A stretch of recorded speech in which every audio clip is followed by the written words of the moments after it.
YouTube پر ایک ایسی video موجود ہے جس میں یہ دعویٰ کیا جا رہا ہے کہ شام کی ایک باغی جماعت فری سیریا نے جب ایک صحابی رسول حجر ابن عدی کے مزار پر حملہ کیا، ان کی قبر کو کھود کر دیکھا تو وہ یہ دیکھ کر حیران رہ گئے کہ ان کا جسم ایسے صحیح سلامت تھا جیسے انہیں ابھی دفنایا گیا ہو۔ ان کے جسم پر خون بھی تازہ تھا، جیسا کہ آپ اس ویڈیو میں دیکھ سکتے ہیں۔ اس ویڈیو کے نیچے اگر آپ کمنٹس پڑھیں تو آپ کو اندازہ ہوگا کہ لوگ کس قدر اس ویڈیو پر یقین کر چکے ہیں کہ کوئی تو کہہ رہا ہے کہ ہم کتنے زیادہ خوش نصیب ہیں جنہیں کسی صحابی رسول کی زیارت نصیب ہوئی، کوئی کہہ رہا ہے کہ محمد کے غلاموں کا کفن میلا نہیں ہوتا، اور کسی نے کہا کہ ہم نے محمد صلی اللہ علیہ وسلم کو تو نہیں دیکھا لیکن آخرکار آج ان کے صحابی رسول کو دیکھ لیا۔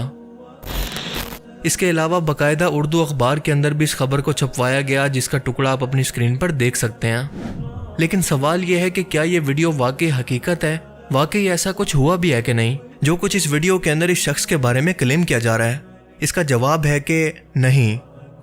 جب میں نے اس ویڈیو پر تحقیقات شروع کی تو پتہ چلا کہ یہ تصویر 1400 سال پہلے کسی صحابی رسول کی نہیں بلکہ دمشق شام کے اندر موجود جنگی بحران کی وجہ سے فوت ہونے والے ایک بزرگ کی ہے جس کا نام تھا محروس الشریجی، جبکہ ایرانی میڈیا کے مطابق یہ شخص 2012 کے اندر فوت ہوا، جبکہ ساتھ ساتھ یہ بھی دعویٰ کیا گیا کہ باغیوں نے ان کی قبر کشائی کی کوشش تو کی تھی لیکن انہیں کئی میٹر گہرائی تک کچھ بھی نہیں ملا، جبکہ حقیقت میں ایسا بالکل نہیں ہے، کیونکہ ان باغیوں نے ان کے جسم کو ایک نامعلوم مقام پر چپکے سے منتقل کر دیا تھا اور آج تک وہ کسی کو معلوم نہیں کہ وہ کہاں پر ہیں، صرف اللہ ہی بہتر جانتا ہے۔ لیکن سوال یہ ہے کہ حجر ابن عدی آخر کون تھے؟ ان کی تاریخ اور ان کی لائف سٹوری کیا ہے؟ ان کی لائف سٹوری ایسی ہے کہ اسے سن کر آپ بے اختیار جذباتی ہو جائیں گے۔ دراصل حجر ابن عدی ایک ایسے عظیم صحابی رسول تھے جنہوں نے حضرت مولا علی علیہ السلام کے ساتھ اپنی جان کی پرواہ نہ کرتے ہوئے محبت اور وفا کی ایسی مثال قائم کی جو کہ قیامت تک یاد رکھی جائے گی، اور اسی محبت اور وفا کا صلہ انہیں انتہائی دردناک موت کی صورت میں دیا گیا، جو کہ بہت ہی رلا دینے والا واقعہ ہے۔ مگر افسوس کہ تاریخ کے اندر اس عظیم شخصیت کی قربانی کو یاد رکھنا تو دور کی بات، ان کا نام تک اکثریت کو پتہ ہی نہیں ہے۔ ان کا نام تک تاریخ سے اسی لیے بنو امیہ نے چھپا دیا کہ ان کے کالے کرتوت دنیا کے سامنے نہ آ سکیں۔ بنو امیہ کے دور بادشاہت کے اندر رسول اللہ صلی اللہ علیہ وسلم کے اہل بیت کے ساتھ جو بدترین سلوک کیا گیا، اس سے تو ہر مسلمان واقف ہے، جس کا ایکسٹریم امام حسین علیہ السلام کی کربلا میں مظلومانہ شہادت تھی۔ اس بادشاہت کے دور کے اندر اہل بیت کا ساتھ دینے کا مطلب تھا جیسے کسی ڈکٹیٹر کے دور حکومت کے اندر اس کی حکومت کو چیلنج کرنا، یعنی سیدھا سیدھا غداری اور موت، اور بالکل یہی سزا حجر ابن عدی جیسے عظیم صحابی رسول کو بھی دی گئی۔ اسی بات سے آپ اندازہ لگا لیں کہ جب اتنے عظیم صحابی رسول کی یہ حالت تھی تو اس دور کے اندر ایک عام مسلمان کی کیا اوقات ہوگی۔ حضرت حجر ابن عدی کا تعلق کوفہ عراق سے تھا اور ان کا لقب خیر، جبکہ ان کا تعلق کندہ قبیلے سے تھا جو کہ ایک شاہی خاندان تھا۔ یہ 9 ہجری میں قافلے کی صورت نبی پاک صلی اللہ علیہ وسلم کی خدمت میں حاضر ہوئے اور اسلام قبول کر کے کوفہ واپس آ گئے۔ انہیں رسول اللہ صلی اللہ علیہ وسلم کی صحبت کا زیادہ شرف حاصل نہیں ہوا اور نہ ہی یہ غزوات کے اندر شرکت کر سکے، کیونکہ 11 ہجری کے اندر رسول پاک صلی اللہ علیہ وسلم کا انتقال ہو گیا۔ لیکن حضرت عمر کے دور کے اندر جب پرشین امپائر کے ساتھ مشہور جنگ قادسیہ اور مدین وغیرہ کی جنگوں کے اندر یہ سپاہی کے طور پر سب سے آگے لڑے۔ حضرت عثمان کے دور خلافت کے بعد جب حضرت علی علیہ السلام کا دور آیا تو یہ ہمیشہ حضرت علی کے ایک جانباز سپاہی کے طور پر ان کے ساتھ رہے، چاہے جنگ جمل ہو جو کہ 36 ہجری کے اندر ہوئی، یا پھر اس کے بعد جنگ صفین یا جنگ نہروان۔ جنگ جمل کے وقت جب حضرت عائشہ رضی اللہ تعالیٰ عنہ، حضرت طلحہ، حضرت زبیر ایک طرف اور امام علی علیہ السلام دوسری طرف تھے، اسی دوران امام حسن علیہ السلام اور حضرت عمار بن یاسر کوفہ کی مسجد کے اندر گئے اور حضرت حسن کو اوپر ممبر پر بٹھا کر خود ایک نیچے سیڑھی پر کھڑے ہو کر کہا کہ اے کوفہ کے لوگو، عائشہ دنیا اور آخرت کے اندر تمہارے نبی کی بیوی ہے، لیکن اللہ ان کے ذریعے تمہیں آزما رہا ہے کہ تم اس اختلاف کے وقت اللہ کی اطاعت کرتے ہو یا پھر عائشہ کی۔ اسی دوران حجر ابن عدی جو کہ اپنے قبیلے کے سردار تھے اٹھ کر کھڑے ہوئے اور کہنے لگے کہ میں اور میرا قبیلہ علی کے ساتھ ہیں۔ انہوں نے ہی 9645 بندوں کو اکٹھا کر کے حضرت علی علیہ السلام کی فوج کے اندر شامل کروایا اور اللہ تعالیٰ نے جنگ جمل کے اندر ان کو فتح دی۔ بعد میں کندہ قبیلے کے علاوہ حاضر موت، قزا اور مہرہ قبیلے کا سردار بنا کر جنگ جمل کے اندر شامل کیا گیا، اور اس جنگ کے اندر کیونکہ حضرت علی کی فتح ہوئی تھی لیکن 10,000 مسلمان بھی اس جنگ کے اندر مارے گئے تھے۔ اسی طرح سے جنگ صفین اور نہروان کے اندر بھی یہ مولا علی علیہ السلام کے ساتھ رہے۔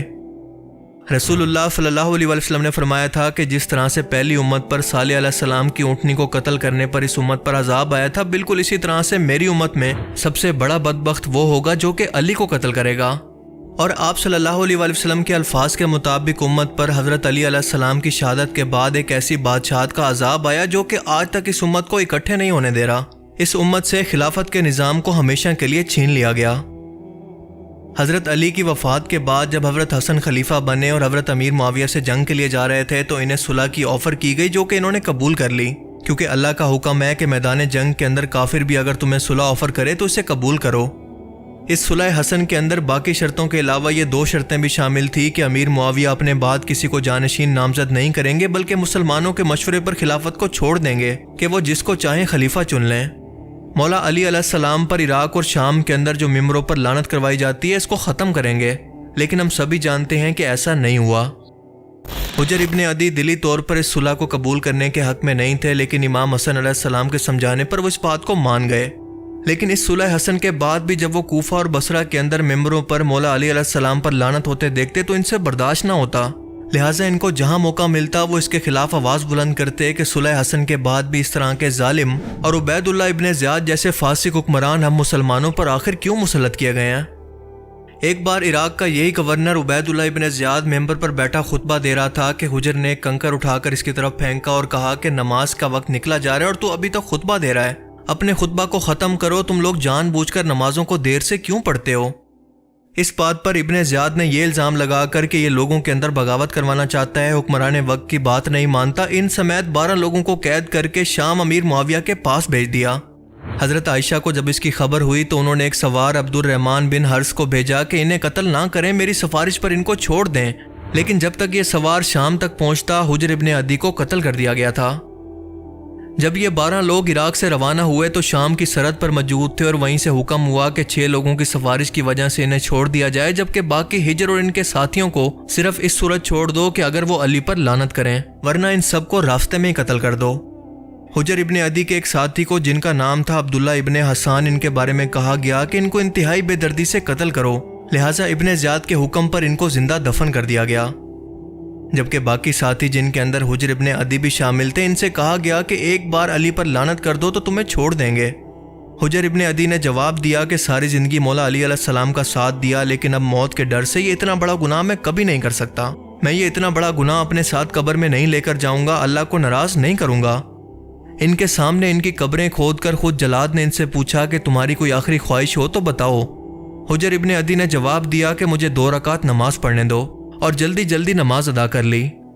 نماز سے فارغ ہو کر کہا کہ میں نے زندگی کے اندر اتنا تیزی سے نماز کبھی نہیں پڑھی، اور میں نے ایسا اس لیے کیا کہ تم لوگوں کو یہ نہ لگے کہ میں نے موت کے ڈر سے اس کو لمبا کر دیا۔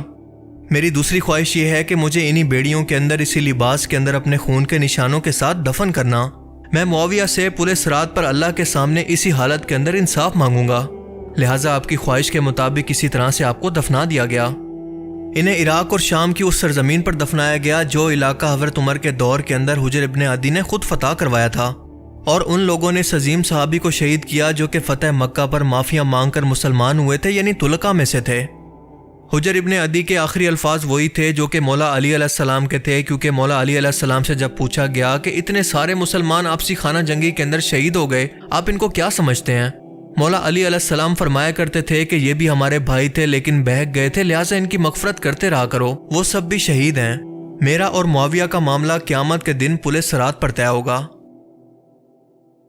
حضرت امیر معاویہ جب حج کے موقع پر حضرت عائشہ سے ملے تو انہوں نے سوال کیا کہ اے معاویہ، کیا تمہیں اللہ کا خوف نہیں آتا کہ تم نے حجر جیسے صحابی رسول کو ناحق قتل کروا دیا؟ امیر معاویہ رضی اللہ تعالیٰ عنہ نے جواب دیا کہ ان کی وجہ سے امت کے اندر فساد ہو رہا تھا، جبکہ ان کی موت کی وجہ سے امن۔